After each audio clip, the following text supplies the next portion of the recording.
We're in Southern Louisiana and it's winter. I hear you. So we're actually about to be getting some freezing rain, not snow, but freezing rain tonight. And then we have forecasted snow next week. So I got my pine pellets. This is something that I really like to do whenever we have a really cold weather. So if you get the pine pellets, and you're just gonna sprinkle them all over your coop area.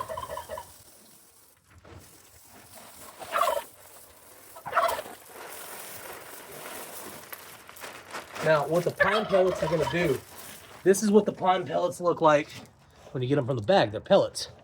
But once they get wet, they start breaking down into almost a, like a sand.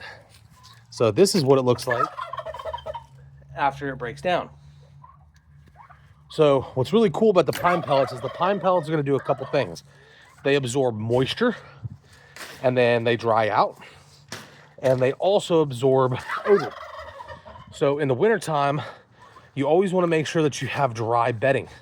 You want to have that dry bedding so you don't have a risk of any kind of frostbite on the feet.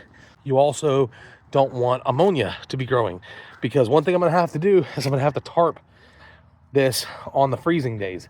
Again, you don't need to heat your coops, but it will be nice for them just to have some protection from the wind.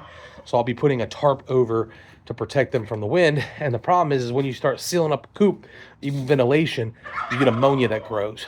So by soaking up that moisture, we're going to reduce the amount of ammonia. We're going to give them dry bedding where they can walk on, reduce that chance of frostbite, and we're going to have happy birds. So I definitely recommend the pine pellets when you start getting that freezing weather, and it lasts forever. I mean, it lasts for a really long time. And that area that you just saw me do, I only used, I think it was 3 40-pound bags.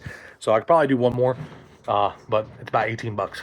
So enjoy homesteading.